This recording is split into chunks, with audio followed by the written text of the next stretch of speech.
Buenos días. Ante todo agradecer a la Gerencia General, en la persona del doctor Jaime Gómez Valverde, por la invitación que me han cursado a efecto de exponer sobre el tema de trata de personas. El delito básicamente de trata de personas, a fin de divulgar este tema, no solamente desde el ámbito jurídico, sino también desde el ámbito social, debido a que este es uno de los delitos que causa mayores daños y que conforme a estadísticas que dan o que expone la comunidad internacional, es uno de los delitos que está generando mayores recursos económicos, desplazando inclusive ya el tráfico de armas y poniéndose a la par del delito de tráfico ilícito de drogas. En esa medida, teniendo en consideración el bien esencial que ataca este delito, como es la dignidad de las personas, es que estamos tratando de divulgar temas como el delito al que he hecho mención. Bien, el delito de trata de personas lo voy a enfocar en esta oportunidad respecto de su normativa. ¿Cuál es el contexto jurídico que se ha dado a nivel tanto internacional como nacional a efectos de reprimir este tipo de conductas? En la primera parte expondré sucintamente todo el aspecto internacional desde los primeros esbozos de algunos tratados para reprimir la trata de personas, para después tocar el tema de lo que compete al ámbito nacional, la legislación penal que reprime el delito de trata de personas y las modificaciones que se ha tenido sobre el particular, para finalmente hacer una pequeña pincelada de lo que constituye los elementos constitutivos del delito de trata de personas. En ese sentido, ya entrando al desarrollo de mi exposición, debo mencionar en cuanto a los antecedentes internacionales. La trata de personas es un delito que surge o tiene su principal antecedente en lo que es la esclavitud. En la época colonial, tanto asiáticas como africanas eran sustraídas de sus lugares de origen a efectos de ser explotadas en lugares de la metrópoli y realizar trabajos de servidumbre o como objetos sexuales. Ya desde el año 1884 y 1885 se comenzó la comunidad internacional a preocupar por el destino que tenían estas personas. En ese sentido, en Berlín, en el año 1884 y 1885 se realizaron sendas conferencias en donde uno de los puntos a tratar era, además de la repartición del continente africano que había sido colonizado, que estaba siendo colonizado por los europeos, tratar el tema de la trata de esclavos y las operaciones que por tierra y por mar proporcionaban esclavos para la trata de personas. En lo que respecta al continente asiático, debemos recordar también que las potencias europeas se comenzaron a dividir estos países ya en función no de un acuerdo global, sino de acuerdos bilaterales en donde establecían qué partes del continente asiático iban a ir ocupando las potencias europeas. Ese es el antecedente del colonialismo que surge, pero el colonialismo tiene dos puntos importantes que va a ser su fin, que van a marcar su fin. El primero es la Carta de las Naciones Unidas, en donde se establece la autodeterminación de los pueblos, y eso generará además un proceso de 1945 a 1960, procesos revolucionarios y procesos de autoliberación de diversas excolonias. Por lo tanto, se cancelan hasta casi ya 1960 todas las colonias existentes o que existían tanto en el continente africano como en el continente asiático. Retrocediendo un poco entonces, vemos nosotros de que ya después del Congreso de Londres se estableció también un primer congreso para la represión de trata de personas en Londres de 1889. Es importante señalar acá que la mecánica del derecho internacional público para el establecimiento de tratados es que normalmente primero se hacen conferencias y a partir de las conferencias donde van los delegados de distintos países es de que se genera un tratado o una convención internacional. En este sentido, repitiendo, tenemos el primer Congreso para la represión de trata de personas de Londres de 1889. Después una conferencia internacional contra la trata de blancas de París de 1902. Estos dos congresos y esta conferencia internacional dan origen a que posteriormente, en el año 1904, se establezca el Convenio para la Supresión de Trata de Blancas. Acá quiero hacer también ahínco en el sentido de que se denominaba trata de blancas porque normalmente las explotadas en el tema sexual, para la explotación sexual, eran blancas, mientras que para la mano de obra barata eran las personas de raza negra. En esta Convención para la Supresión de Trata de Blancas de 1904 se da énfasis al tema de proteger a la víctima del tráfico más allá de generar medidas punitivas para los tratantes. Entonces, es importante destacar este convenio en relación a la búsqueda de obtener protección hacia las víctimas de trata de personas. Posteriormente a ello, 2 años después, se da otro congreso, el Congreso Internacional para la Represión de Trata de Blancas de París de 1906.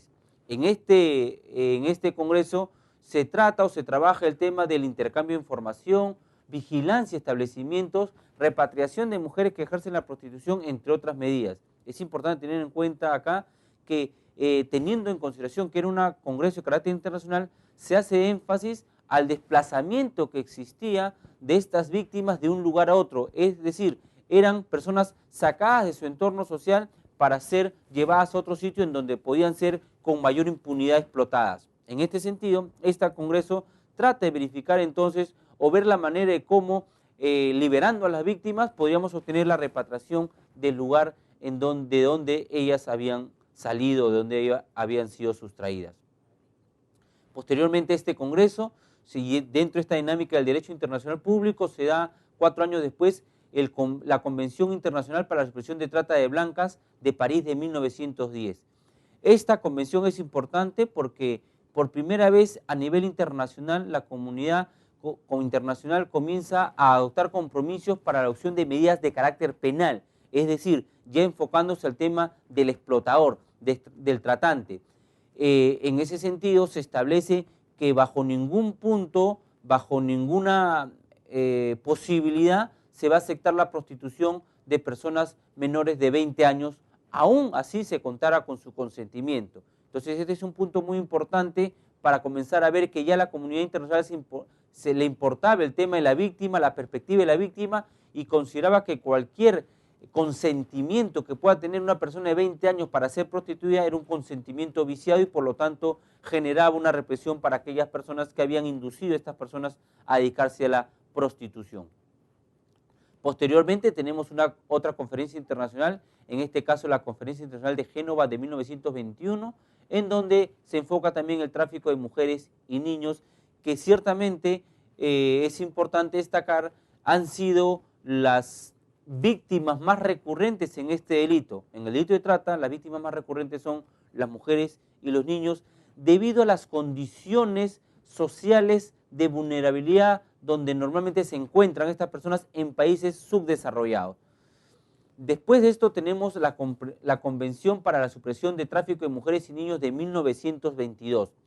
En este caso, y en esta convención, ¿por qué es importante? Convención para la Supresión de Tráfico de Mujeres y Niños de 1922, porque en esta convención ya se amplía la protección no solamente a mujeres, sino también a todas razas y sexos. Recuerden ustedes que estábamos tratando bajo la concepción de trata de blancas. En este caso, ya esta convención establece de que sujetos pasivos del delito de trata de personas no necesariamente pueden ser mujeres de raza blanca, sino cualquier raza, cualquier persona más allá de su raza, en otras palabras, podría ser víctima de trata de personas. Y además también se enfoca al tema de que también pueden ser sujetos o víctimas de este delito personas del sexo masculino. Y además eleva la edad a 21 años para que el consentimiento no sea válido en caso se esté instigando al delito o al ejercicio de la prostitución. Un tema importantísimo dentro del contexto internacional lo va a dar la Declaración Universal de los Derechos Humanos del 10 de diciembre de 1948. Ya establecida las Naciones Unidas, ya terminada la Segunda Guerra Mundial, uno de los primeros instrumentos que emite la comunidad internacional ya organizada a través de las Naciones Unidas es la Declaración Universal de los Derechos Humanos. Y ciertamente esta Declaración Universal de Derechos Humanos no podía tener ajena al tema de trata de personas. Es así que en el artículo 4 de esta Declaración Universal se establece lo siguiente: nadie estará sometido a esclavitud ni a servidumbre. La servidumbre y la trata de esclavos están prohibidas en todas sus formas. Es importante destacar este tema y por eso lo repito. Artículo 4 de la Declaración Universal de Derechos Humanos. Nadie estará sometido a esclavitud ni a servidumbre. La servidumbre y la trata de esclavos están prohibidas en toda su forma. ¿Por qué he resaltado esta declaración, este artículo?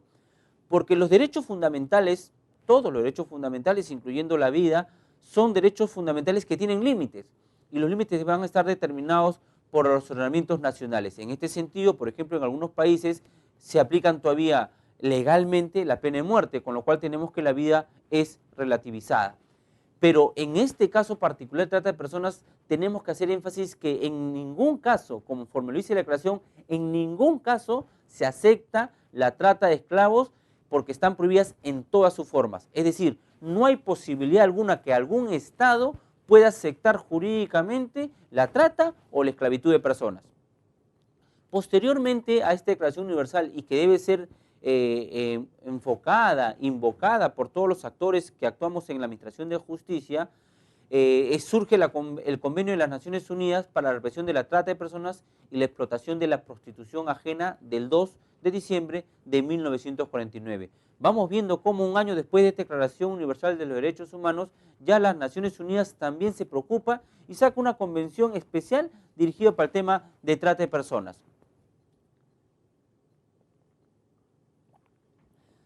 Aunque ciertamente esta convención fue un tanto criticada debido a que no hacía énfasis a reprimir el tema de la prostitución, sino solamente aquellos actos colaterales que incitaban a la prostitución. En ese sentido recibió una serie de críticas porque como que hacía permisible el tema de la prostitución, teniendo en consideración que eso también es enfocado, o ese acto humano es enfocado como un acto denigrante para la calidad de desarrollo personal individual de las personas, ¿no? Posteriormente se da en este contexto normativo internacional el Convenio Suplementario de Ginebra sobre la abolición de la esclavitud, trata de esclavos e instituciones y prácticas análogas a la esclavitud del 7 de septiembre de 1956. Es importante tener en cuenta esta convención porque marca también un punto de quiebre, un punto que nos orienta o que debe orientar a todas las legislaciones. ¿Por qué?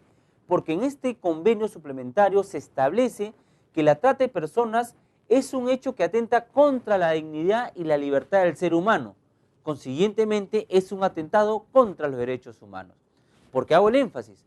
Porque como vamos a ver posteriormente, el delito de trata de personas en el Perú está dentro del capítulo de delitos contra la libertad, no con la dignidad, con lo cual nos hace posible, en todo caso, una interpretación en el sentido de que el consentimiento para ser explotado podría ser válido y por lo tanto las personas que consienten en su explotación no harían de que se configure el delito de trata de personas. Entonces, repito, este Convenio Suplementario de Ginebra de 1956 hace énfasis que el delito de trata de personas ataca directamente el tema de la dignidad de los seres humanos.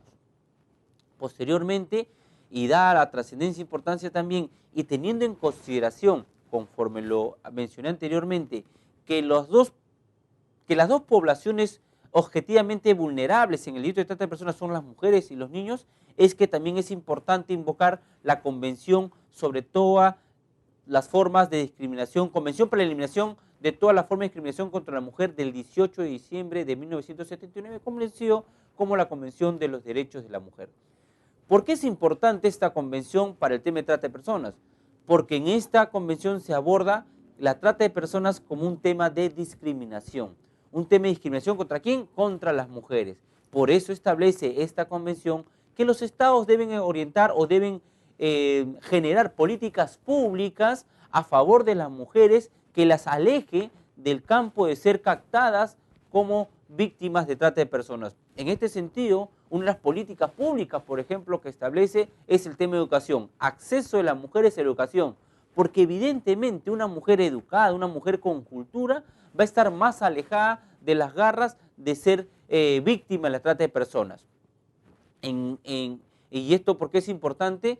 Porque, por ejemplo, en la actualidad se da que una de las formas más comunes de captar a las personas para la explotación sexual o la explotación laboral es con esos anuncios que salen en diarios o en panfletos en donde te ponen o seducen con buenas remuneraciones, con poco trabajo, poco hora de trabajo, pero con unas remuneraciones exorbitantes. Y eso efectivamente capta a personas que no tienen muchos recursos económicos, que no han tenido un desarrollo cultural o educacional completo, y van efectivamente a estos sitios, y cuando se desplazan a estos sitios, lo que encuentran es una realidad muy distinta, ¿no es cierto? Les quitan su DNI, las hacen trabajar primero como meseras, captadores, incitadores para que las personas consuman licor, y posteriormente eso para que tengan algún tipo de prestación de carácter sexual.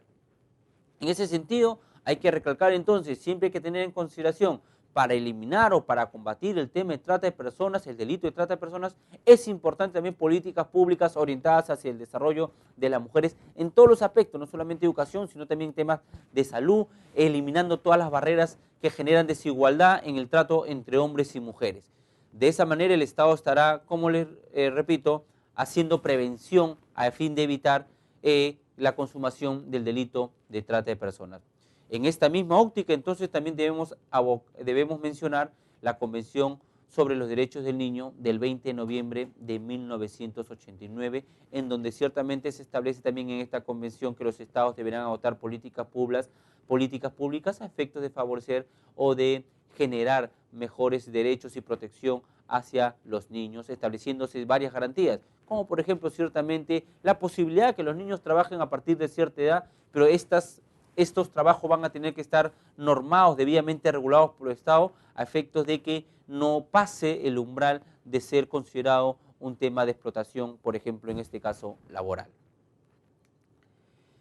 No obstante, ahora bien, dicho todo esto en el ámbito normativo, no obstante la preocupación de la comunidad internacional para reprimir el delito, el trata de personas, el tráfico ilícito de inmigrantes y la esclavitud moderna, como es denominada la trata de personas en la actualidad, no obstante todos estos mecanismos, por debajo las relaciones económicas, las relaciones sociales hicieron que todavía se mantuviera en el ámbito, en la realidad, el delito de trata de personas. Y no solamente se mantuviera, sino que también, dados ciertos factores, se generara mayor tráfico humano, se generara mayor explotación humana.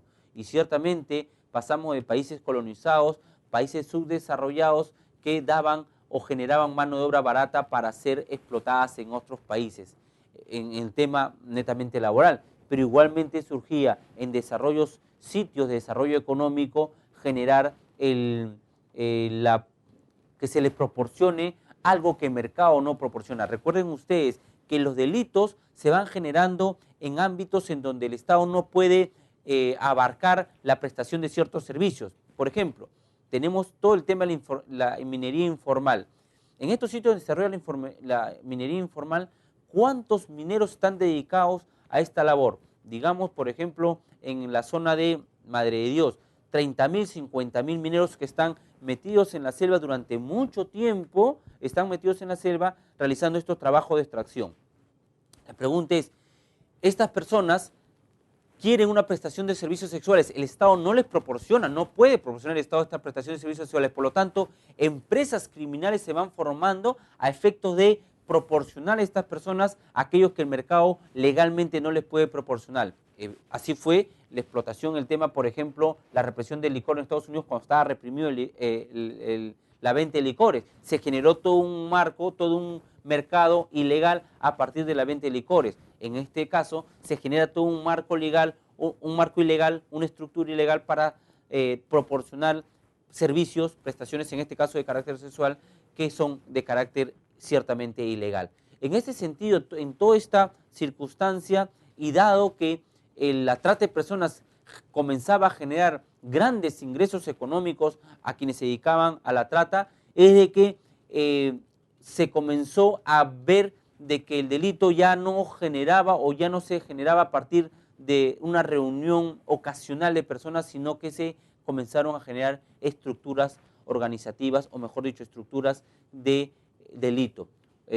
Asociaciones organizativas, organizaciones criminales que estaban ya enfocándose al tema del delito de trata de personas, y que éstas tenían ramificaciones en varios países, es decir, de que ya se hacía toda una estructura debidamente organizada con distribución de roles en donde los tratantes hacían una labor en un país determinado para captar, desplazarlas a otro país en donde tratarlas. En ese sentido, la comunidad internacional ve su preocupación, enfoca esta preocupación y considera entonces emitir o generar que si la delincuencia traspasa las fronteras, la mano de la justicia también tiene que traspasar las fronteras, por lo tanto se genera y se emite esta Convención de las Naciones Unidas contra la Criminalidad Organizada Transnacional del 15 de noviembre del 2000, más conocida como la Convención de Palermo.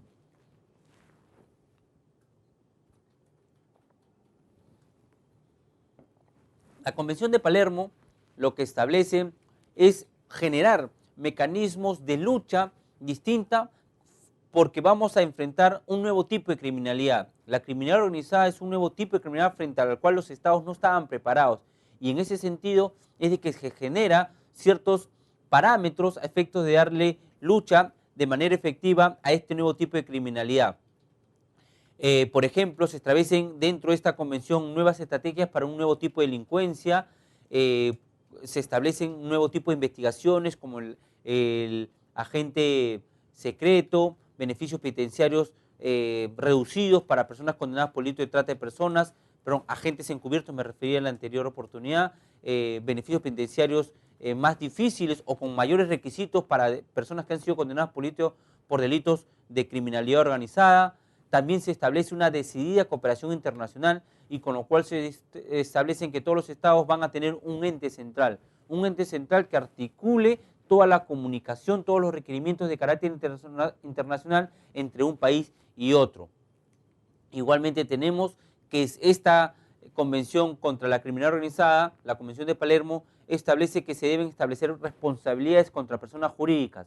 Recordemos de que los recursos económicos que estaban consiguiendo este delito de trata de personas eran introducidos al mercado formal a través del lavado de dinero y ello generalmente se hacía a través de personas jurídicas. Por lo tanto, esta Convención de Palermo también incide en ver cómo el Estado responde hacia estas personas jurídicas, generarles responsabilidades a estas personas jurídicas. Entonces, se establece todo un marco normativo para luchar contra la criminalidad organizada. ¿Y por qué hago mención en una disertación sobre trata de personas sobre esta Convención de Palermo para combatir la criminalidad organizada? Porque esta Convención de Palermo tiene dos protocolos adicionales. Tan importante y tan trascendente o tan agobiante era el tema de trata de personas es que esta convención establece dos protocolos adicionales. El primer protocolo era protocolo contra el tráfico ilícito de inmigrantes por tierra, mar y aire, y el segundo protocolo es protocolo para prevenir, reprimir y sancionar la trata de personas, especialmente mujeres y niños. Entonces, ya en la comunidad internacional tenemos un protocolo especial que enfoca el tema de trata de personas. Este protocolo, adicional a la Convención de Palermo, es el primero que lanza una definición de lo que debemos entender por trata de personas. En su artículo 3, efectivamente, hace una definición este protocolo de lo que debe entenderse por trata de personas.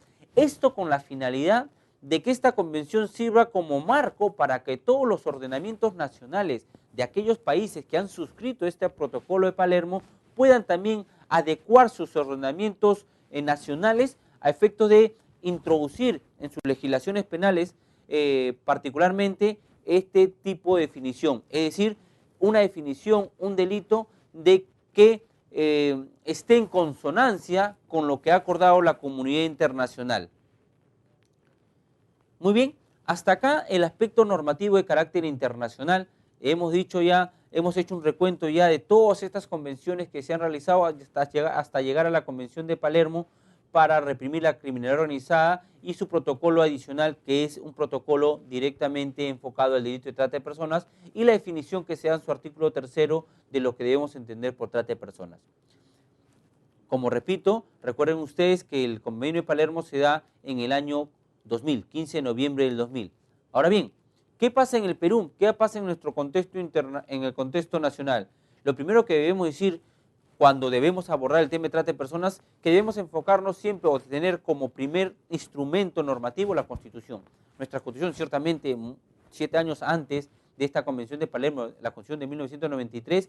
¿Por qué? Porque como ya se había establecido que el delito de trata de personas es un delito que ataca la dignidad, tenemos que evocar la normativa que está en la Constitución que habla sobre el tema de la dignidad de las personas. Así tenemos que el artículo primero de la Constitución, el artículo principal, el principio generador o que alumbra toda la legislación constitucional, establece lo siguiente: la defensa de la persona humana y el respeto a su dignidad son el fin supremo de la sociedad y del Estado.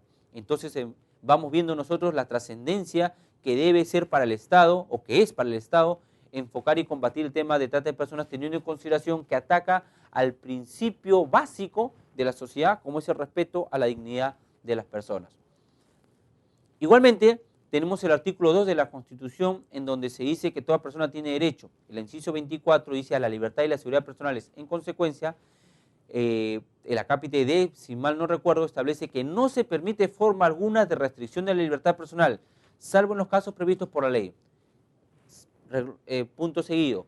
Están prohibidas la esclavitud, la servidumbre, la trata de seres humanos en cualquiera de sus formas. Recuerden ustedes, ya la Constitución va tomando en consideración lo establecido en la Declaración Universal de Derechos Humanos en el sentido de prohibir en cualquiera de sus formas la trata de personas y la esclavitud. Ahora bien, si este es el contexto político, el contexto normativo constitucional, ahora vemos en el tema penal. En el tema penal nosotros teníamos el antiguo artículo 182 de nuestro Código Penal. Nuestro Código Penal data de 1991, es decir, inclusive antes de nuestra Constitución.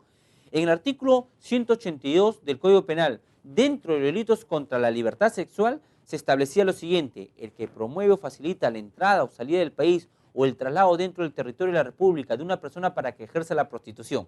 Este era el antecedente legislativo de carácter penal más antiguo que teníamos sobre trata de personas y que estaba realizado, que estaba relacionado, mejor dicho, más con el tema sexual, es decir, con la explotación de la prostitución ajena. Este es el texto original del Código Penal de 1981 y entonces después tenemos algunas modificatorias que se dan a este texto. Así tenemos que ya en el año 2004,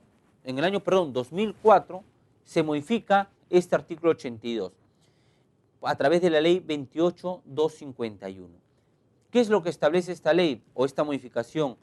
Dice, el texto nuevo establecía: el que promueve o facilita la captación para la salida o entrada del país o el traslado dentro del territorio de la República de una persona para que ejerza la prostitución, someterla a la esclavitud sexual, pornografía u otras formas de explotación sexual.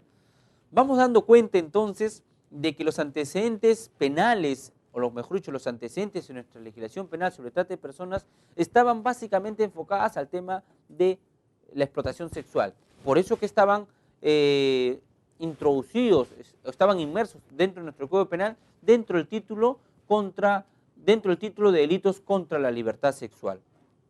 Ya habíamos ciertamente, o ya se había expedido la Convención de Palermo cuando se hace esta modificatoria de carácter penal, pero debemos comprender que los procesos internos de los países para adecuar su legislación no es un proceso que dure poco, es un proceso de adaptación y que genera algún tipo de trámite, sobre todo en las legislaciones o en las representaciones nacionales como son los congresos, en donde se tendría que debatir para las modificaciones respectivas a fin de adecuar o armonizar nuestra legislación penal con la legislación ya de carácter internacional del cual el Perú había sido parte. En ese sentido, y ya teniendo como parámetro la Convención de Palermo a la que he hecho mención anteriormente, es de que el 16 de enero del 2007 se abroga el artículo 182 del Código Penal y se establece entonces un nuevo artículo, el artículo 153 del Código Penal. Se pasa entonces, ¿por qué esta modificación de artículos?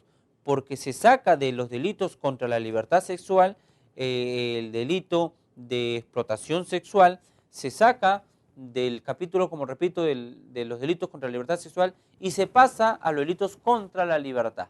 Y ahí se introduce el artículo 153, que es el delito de trata de personas. Es el artículo en que ahora está previsto el delito de trata de personas en nuestra legislación de carácter penal, es decir, en nuestro Código Penal. Y se hace una mención casi muy parecida a la descripción que hace la Convención o el protocolo adicional para reprimir la trata de personas del protocolo adicional de la Convención de Palermo, de la descripción que hace sobre el delito de trata de personas. En ese sentido, el artículo 153 de nuestro Código Penal, con la modificación antes mencionada, generada a través de la ley 28950, es que se instituye en el país el delito de trata de personas con la siguiente descripción normativa. Decía este artículo 153, porque también ya ha sido modificado, que el delito de trata de personas es, o básicamente está enfocado para la persona que promueve, favorece, financia o facilita la captación, transporte, traslado, acogida, recepción o retención de otro en el territorio de la República o para su salida o entrada en el país, recurriendo a la violencia, la amenaza u otra forma de coacción, la privación de la libertad, el fraude, el engaño, el abuso de poder o de una situación de vulnerabilidad o la concesión o recepción de pagos o beneficios con fines de explotación, venta de niños, para que ejerza la prostitución, someterle a la esclavitud sexual u otras formas de explotación sexual, obligarlo a mendigar, a realizar trabajos o servicios forzados, a la servidumbre, la esclavitud, prácticas análogas a la esclavitud u otra forma de explotación laboral o extracción de tráfico o extracción o tráfico de órganos o tejidos humanos. Vemos que nuestra normatividad amplía el espectro en el que va a proteger el tema de la libertad personal, amplía los supuestos, mejor dicho, en donde se va a considerar actos de trata de personas, como por ejemplo a la extracción o tráfico de órganos o tejidos humanos, que no estaba previsto en la Convención de Palermo, o el tema de la mendicidad. En ese sentido, nuestra legislación adecua esta normativa internacional, le da otros contornos, ciertamente sin salirse de los parámetros establecidos por la Convención de Palermo, por el protocolo adicional a la Convención de Palermo, y entonces esa era nuestra legislación. Debo mencionar que esta introducción, esta modificación del Código Penal se produce en el 2007. ¿Por qué quiero hacer énfasis en este año? O mejor dicho, a esta fecha. Porque en nuestra legislación penal, el delito de trata de personas es un delito nuevo. Es un delito de que a muchas personas que han estado durante mucho tiempo dentro de la administración de justicia, son delitos que no fueron enseñados en la época de sus estudios universitarios porque todavía no estaba previsto. Entonces recién son las nuevas generaciones de abogados que están egresando en la Facultad de Derecho, en que ya en sus estudios de Derecho Penal Especial han tenido la descripción, han tenido la oportunidad de hacer un análisis dogmático del tipo penal de trata de personas, así como estaba concebido en nuestro artículo 153 del Código Penal, debido, como repito, a que recién ingresa en nuestra legislación en el 2007, es decir, no más de 8 años o 9 años en nuestra realidad. Pero aún así, este artículo, este delito, ya generaba ciertas complejidades para su tratamiento, no solamente para su tratamiento en el ámbito jurisdiccional, sino para su combate en el ámbito ya de la policía o del Ministerio Público. Es por eso de que se genera una nueva modificación de esta descripción típica. Así se produce la modificación a través de la ley 30.251 del 21 de octubre del 2014. En esta modificación lo que se trata, antes de cambiar el sentido de esta normatividad, es estructurar de mejor manera el delito de trata de personas a efectos de que se distingan bien los elementos que componen este delito, es decir, a efectos que se distingan de manera adecuada los 3 elementos que componen este delito. El primer elemento es el comportamiento típico, referidos a alguna etapa del proceso de captación o traslado o establecimiento de la víctima, es decir, establecer con claridad la acción que genere el tema de trata de personas, que es la captación, el transporte, el traslado, la acogida, la recepción o la retención de alguna persona. Posterior también, el segundo elemento básico que se distingue, que clarifica esta nueva modificación del artículo 153, es de qué medios normalmente se valen las personas para llegar a esta acción de captación.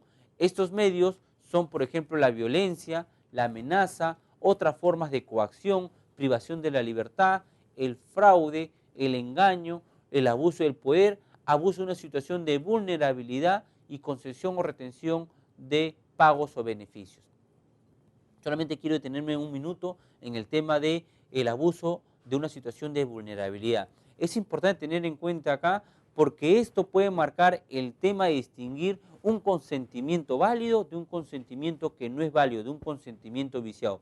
Ciertamente, si el agente se aprovecha de las condiciones de vulnerabilidad, es decir, de falta de educación, de falta de instrucción, de necesidades económicas apremiantes de una persona para dedicarlas a la prostitución, para dedicarlas a la explotación laboral, es evidente que este consentimiento va a estar viciado debido a que se ha usado precisamente de estas necesidades acuciantes de la persona para que puedan obtener este consentimiento y poder lastimar o poder restringir su dignidad y dedicarlas a un tema de explotación.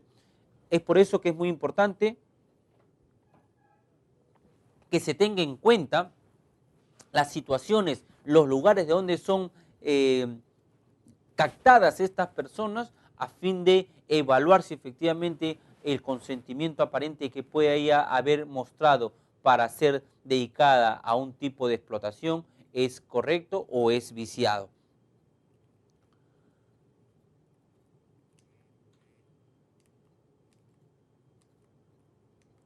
Muy bien, y ya para terminar, quiero solamente resaltar el tema que tanto la ley 28950, que fue la que introdujo el delito de trata de personas en nuestra legislación, así como la ley 30251, que es la que modifica y establece de mejor manera, o estructura de mejor manera el delito de trata de personas, logran con ello establecer sus beneficios son que se logra establecer una descripción del delito de trata de personas y tráfico ilícito de inmigrantes.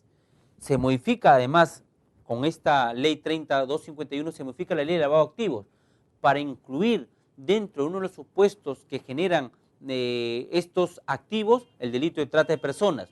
Se modifica la ley de colaboración eficaz, en el sentido también de que en el delito de trata de personas se podrá contar con personas que se sometan al procedimiento de colaboración eficaz y que permitan tener información para que se combata a otras personas o destruir organizaciones que se dedican a la trata de personas.